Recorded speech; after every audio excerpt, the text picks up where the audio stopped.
नमस्कार। मैं बसंत उत्सव क्लासेस में आपका बहुत बहुत स्वागत करता हूं। साथियों, आज की वीडियो में लेके आया हूं एमपी टेट हो या सी टेट हो, रीट हो या सीजी टेट हो, हिंदी का मॉडल पेपर लेके आया हूं मैं, जो शिक्षक भर्ती वर्ग 3 है। वर्ग 3 का ये मॉडल पेपर है। अब साथियों, वर्ग 3 में जो है 30 नंबर की आपकी हिंदी पूछी जाएगी। उसमें हिंदी से संबंधित शिक्षा शास्त्र रहेगा और गद्यांश पद्यांश भी रहेगा। एक गद्यांश और एक पद्यांश रहेगा।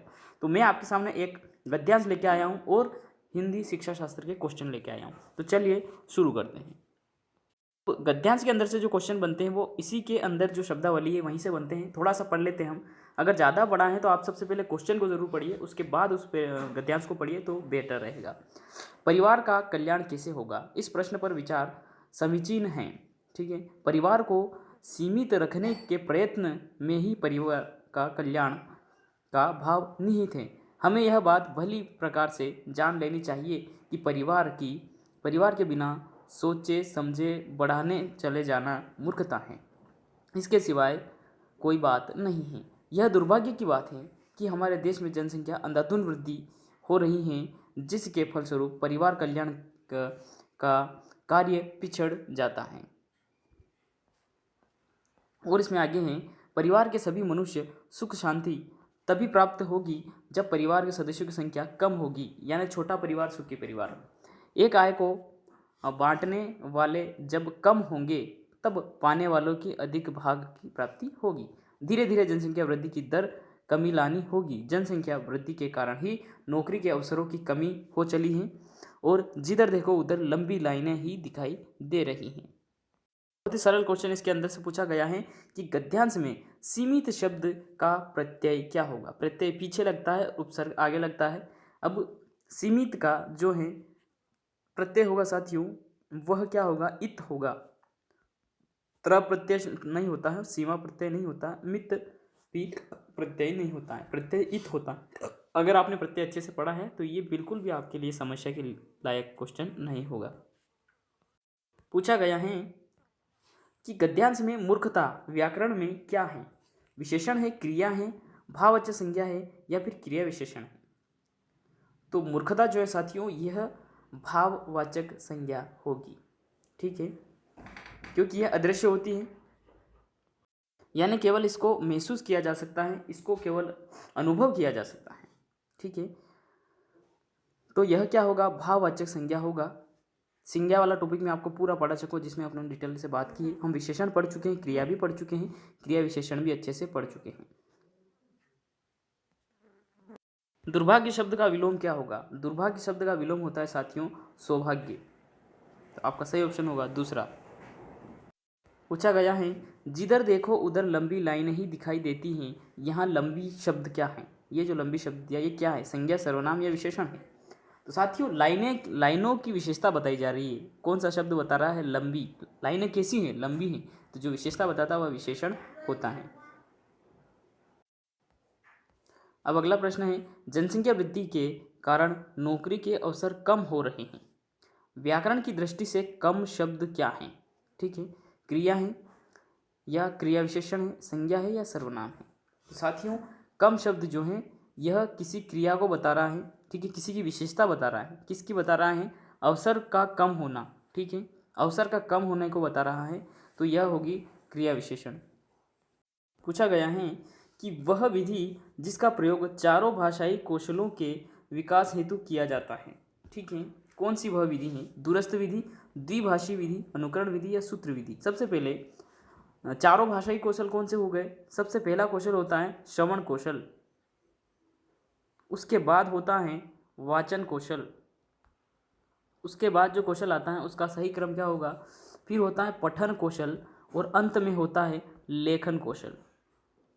ठीक है, अब कौन सी विधि द्वारा इन चारों कौशलों का विकास होता है। ठीक है, किससे होता है, अनुकरण से होता है। अनुकरण, श्रवण करते समय हम सुनते हैं तो किसी का अनुकरण करते, वाचन करते हैं तो हम किसी से सीख के फिर बोलते हैं। ठीक है, पठन भी हम देख कर अनुकरण कर, लेखन भी हम सीखते हैं अनुकरण के माध्यम से। अब ये हिंदी की शिक्षण विधियों से हैं। समवाय विधि प्रणाली शिक्षण होता है। ठीक है, उत्तम लेखकों की रचनाएं पढ़कर व्याकरण का ज्ञान। ठीक है, सभी विषयों का समेकित समेकित ज्ञान कराना, व्याकरण का अलग से सिद्धांतिक ज्ञान कराना, यह नहीं होगा।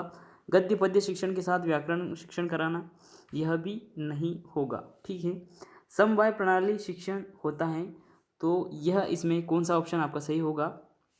अब यहाँ पे सोचिए आप कि उत्तम लेखकों की रचनाएं पढ़कर व्याकरण ज्ञान कराना, क्या उत्तम लेखकों, क्या विशेष लेखकों पर ही ध्यान दिया जाता है? नहीं दिया जाता है।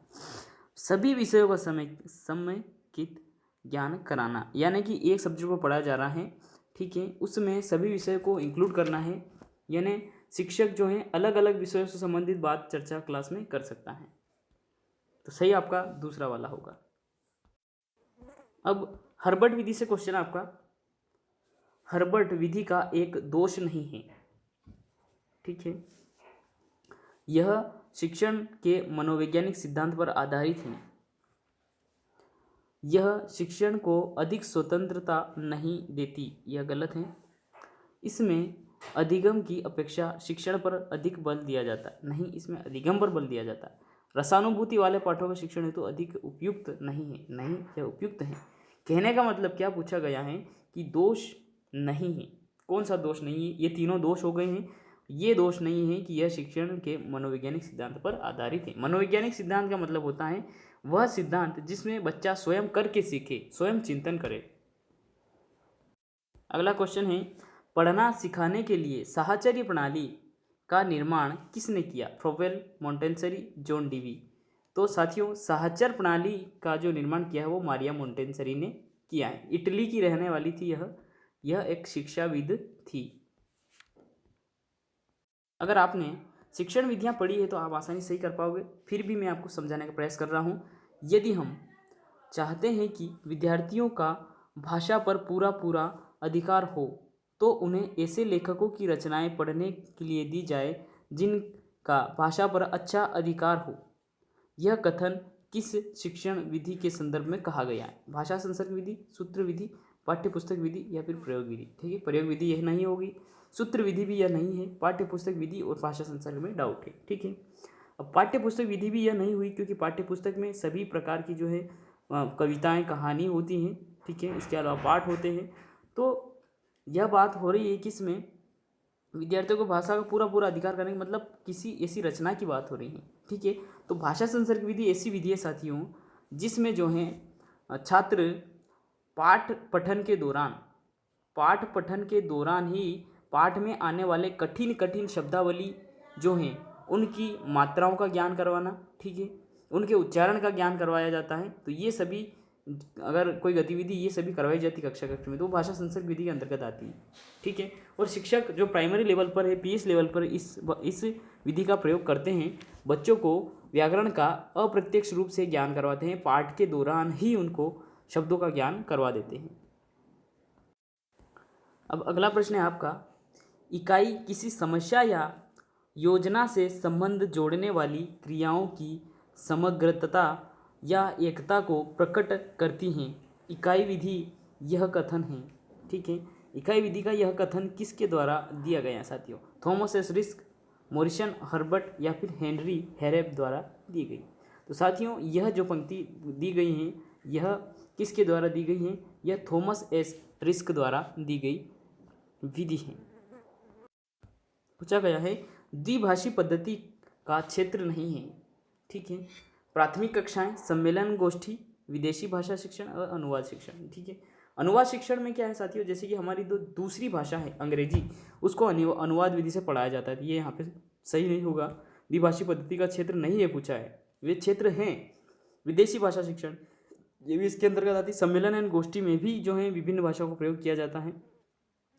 प्राथमिक कक्षाएं, जब प्राइमरी लेवल पर जब छोटे छात्र होते हैं, पहली दूसरी पांचवी कक्षा में आते हैं, उस समय वह मातृभाषा में समझते हैं। ठीक है, मातृभाषा में समझते हैं, उसके बाद धीरे धीरे वह मानक भाषा सीखते हैं, जो कि किताबी भाषा हिंदी है, उसको सीखते हैं। ठीक है, उसके बाद की जो प्रक्रिया होती है वह होती है उनकी द्वितीय भाषा अंग्रेजी सीखने में। सामान्य सा ज्ञान उनको करवाया जाता है, लेकिन फिर वह अंग्रेजी सीखना प्रारंभ उसके बाद करते हैं। तो यह प्राइमरी जो लेवल होता है ये द्विभाषी पद्धति का क्षेत्र नहीं माना जाता है। बाकी ये तीनों जो क्षेत्र हैं द्विभाषी क्षेत्र माने जाते हैं। क्वेश्चन है, शिक्षण विधियों के संदर्भ में कौन सा कथन सही नहीं है? शाखीय अभिक्रमित अनुदेशन विधि में छात्र प्रश्न का उत्तर स्वयं बनाता है। ठीक है। ध्वन्यात्मक विधि वर्णमाला सिखाने से संबंधित है। बिल्कुल सही है, यह बिल्कुल सही है। वह भाषा शिक्षण यंत्र विधि में सीता वाद्य यंत्रों का प्रयोग किया जाता है। बिल्कुल, वाद्य यंत्रों का प्रयोग किया, मतलब ज़्यादा से ज़्यादा श्रवण सामग्री का प्रयोग बच्चों के सामने किया जाता है। शाखीय अभिक्रमित अनुदेशन विधि जो है उसमें छात्र स्वयं प्रश्न नहीं, उत्तर स्वयं नहीं बनाते हैं। ठीक है, उत्तर स्वयं नहीं बनाते, उसमें शिक्षक द्वारा जो है उत्तर पेश किया जाता है। तो सही होगा आपका पहला। अशुद्ध उच्चारण का कारण क्या है? प्रयत्न लाघव, या फिर वागेंद्रियों में विकार, या फिर अक्षर का ज्ञान, या फिर सामाजिक प्रभाव। ठीक है। अब अशुद्ध उच्चारण कोई बालक किस कारण से करता है? इसका सबसे मुख्य कारण होता है उसकी जो वाक इंद्रियां हैं, बोलने से संबंधित इंद्रियां हैं, जैसे कि कान। ठीक है, भाषा ही संबंधित। ठीक है, अगर वो कान से सही नहीं सुनेगा तो सही उच्चारण भी नहीं कर पाएगा। यानी कि ठीक है, इसमें कौन कौन सी जो भाषाई विकास में कौन कौन सी इंद्रियां आती है? कान आता है, ठीक है, जीभ, ठीक है, कंठ, होठ, दंत, मसूड़े, इन सभी का जो है इसमें योगदान होता है। अगर मुख का सही संतुलित रूप से अगर किसी बालक में विकास नहीं होता है तो फिर वह उसमें उच्चारण संबंधी विकार हो सकता है। सूक्ष्म शिक्षण चक्र की अवधि होती है, यानी माइक्रो टीचिंग की बात हो रही है। किसकी? माइक्रो टीचिंग की बात हो रही है। पूछा गया है कि इसकी अवधि कितनी होती है? ठीक है, 42 मिनट, 28 मिनट, 36 मिनट, या फिर 30 मिनट होती है। साथियों, इसमें आपका सही उत्तर होगा तीसरा वाला, 36 मिनट इसमें अवधि होती है। अब जो पाठ योजना होती है उसमें एक पाठ योजना होती है इकाई वाली। ठीक है, पाठ योजना भी अगर अलग अलग प्रकार की होती है, अलग अलग विषय की पाठ योजना अलग अलग प्रकार से बनाई जाती है। जैसे हर्बर्ट की पाठ योजना है, ठीक है, ये यहाँ पे दी गई है आपकी इकाई पाठ योजना, जिसमें कौन कौन से पद होते हैं? उप विभागों का उद्देश्य निर्धारित किया जाता है, यह सही है। प्रस्तावना प्रश्न लिखना, यह भी सही है। अब शिक्षक शिक्षार्थी क्रियाएं निश्चित करना, ठीक है, यह उसमें नहीं होता है। शिक्षक शिक्षार्थी जो क्रियाएं होती हैं वह इस पाठ्य योजना के पद में सम्मिलित नहीं है। क्वेश्चन है, श्रुत लेखन विधि का उद्देश्य नहीं है। ठीक है, पहले उद्देश्य कौन कौन से? एकाग्रचित्तता का विकास करना। बिल्कुल, अगर सुन के कोई बालक लिखेगा तो उसमें एकाग्रता का विकास होगा, लेखन गति का विकास भी होगा, क्योंकि एक साथ उनको लिखना होगा। जिस रफ्तार से शिक्षक बोलेगा उसी स्पीड से उनको लिखना होगा। शुद्ध एवं स्पष्ट लेखन का विकास भी इससे होता है। वाचन गति का विकास नहीं होता, क्योंकि इसमें बालक उच्चारण नहीं करता है, केवल श्रवण करता है, केवल सुनता है। क्वेश्चन है, बोलना मनुष्य को पूर्णता तक पहुंचाता है, लेकिन लिखना आदमी को परम शुद्ध बनाता है। कौशल के संबंध में यह कथन किसका है? ठीक है, भाषाई कौशल के संबंध में यह कथन किसके द्वारा कहा गया? मॉरिसन, अरस्तु या रायबर्न? यह कथन साथियों अरस्तु द्वारा कहा गया। अगला क्वेश्चन है, अनुकरण वाचन के भेद कितने हैं? 4, 2 या 5, 3? ठीक है, अनुकरण वाचन दो प्रकार से होता है साथियों। अनुकरण वाचन एकल वाचन होता है, ठीक है, यानी कि शिक्षक द्वारा वाचन करने के बाद, आदर्श वाचन करने के बाद जब छात्र वाचन करता है तो एकल भी कर सकता है, और या फिर सामूहिक वाचन भी होता है। ठीक है, सामूहिक वाचन और एकल वाचन, ये दो प्रकार के जो है अनुकरण वाचन होते हैं। सतत एवं व्यापक मूल्यांकन पर प्रभावी रूप से बल किसने दिया? मुदालियर आयोग द्वारा दिया गया, राधाकृष्णन आयोग द्वारा, या फिर राष्ट्रीय शिक्षा नीति 1986 द्वारा दिया गया? तो साथियों, सतत एवं व्यापक मूल्यांकन पर प्रभावी रूप से बल दिया जाने वाला जो आयोग था वह मुदालियर आयोग ही था। अब क्वेश्चन है, सतत एवं व्यापक मूल्यांकन का उद्देश्य नहीं है। ठीक है, पहला है मूल्यांकन में शिक्षक की भूमिका कम करना। क्या यह मूल्यांकन का उद्देश्य हो सकता है? दूसरा है मूल्यांकन को नियमित व समग्र बनाना। सही है। मूल्यांकन में निदान व उपचार को प्रोत्साहित करना। ठीक है, ये भी सही है। मूल्यांकन में रटने के बजाय समझने पर बल दिया जाता है, ये भी सही है। ये यहाँ पे गलत होगा कि मूल्यांकन में शिक्षक की भूमिका कम करना, ये कहाँ से बात आ गई है? शिक्षक की तो वहाँ पे महत्वपूर्ण भूमिका होती ही है। अगला क्वेश्चन है, चित्र विस्तार यंत्र किस प्रकार की सहायक सामग्री है? यांत्रिक दृश्य सामग्री, यांत्रिक श्रव्य सामग्री या फिर यांत्रिक दृश्य श्रव्य सामग्री? साथियों, आपने देखा होगा कि पहले जब डिजिटलीकरण ज़्यादा नहीं हुआ था तो उस समय क्या होता था कि यांत्रिक दृश्य सामग्री होती थी, मतलब एक रोल होता था जो घुमाया जाता था और एक कैमरा होता था जिसमें से उनको देखा जाता था और उसमें चित्र दिखाए जाते थे, तो वह यांत्रिक दृश्य सामग्री है। ठीक है, अब पूछा गया है कि शिक्षण अधिगम प्रक्रिया को देखा नहीं जा सकता, सिर्फ अनुभव किया जा सकता है, किस विधि में है? ठीक है, अभिक्रमित अनुदेशन विधि या फिर सूत्र विधि या फिर अनुकरण विधि? पर्यवेक्षित निर्देशित अध्ययन विधि। अब पर्यवेक्षित निर्देशित विधि में क्या होता है कि शिक्षक, इसमें छात्र को मालूम नहीं होता है, छात्रों को यह मालूम नहीं होता कि उनका मूल्यांकन हो रहा है।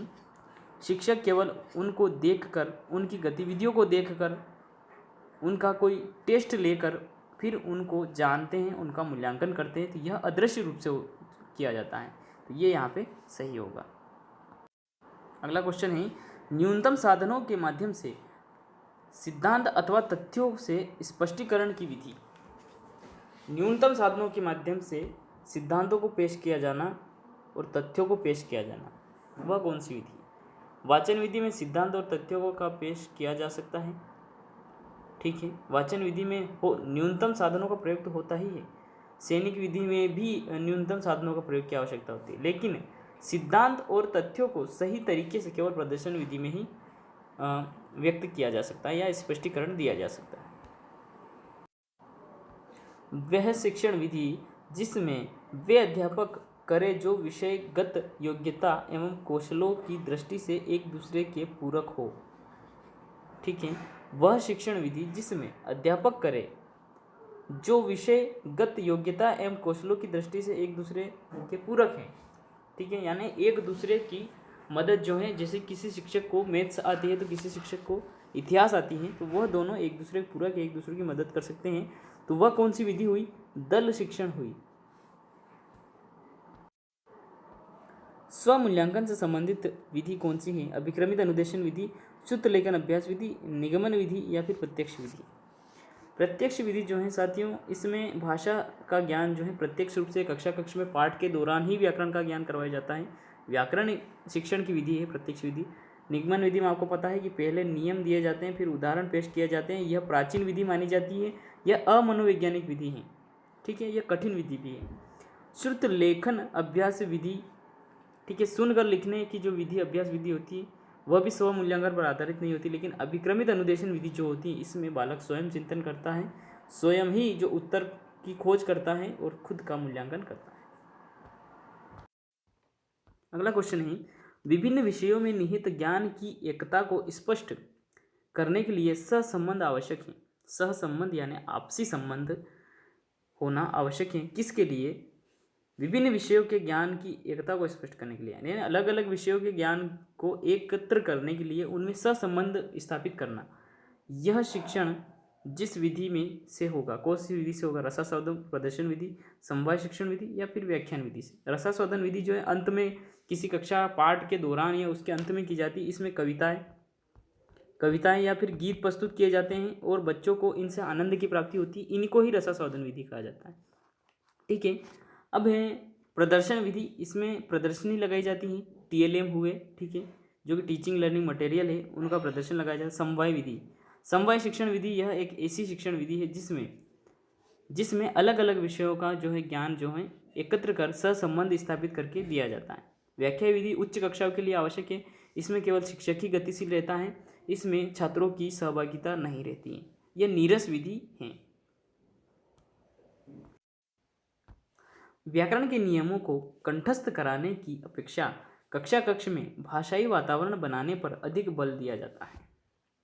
दल शिक्षण विधि है, प्रत्यक्ष विधि है या फिर दूरस्थ शिक्षण विधि। दूरस्थ शिक्षण विधि क्या है साथियों, इसको समझिए कि यानी कि किसी गांव में दूर दराज स्कूल की व्यवस्था नहीं होती है या फिर होती भी है जैसे कि आप कोई व्यक्ति प्राइवेट से करता है, जैसे कि प्राइवेट से कोई व्यक्ति जो है अध्ययन कर रहा है, मतलब कि वो स्वयं अध्ययन करता है किताब के माध्यम से। उसका मार्गदर्शक कौन होता है? बुक्स होती हैं।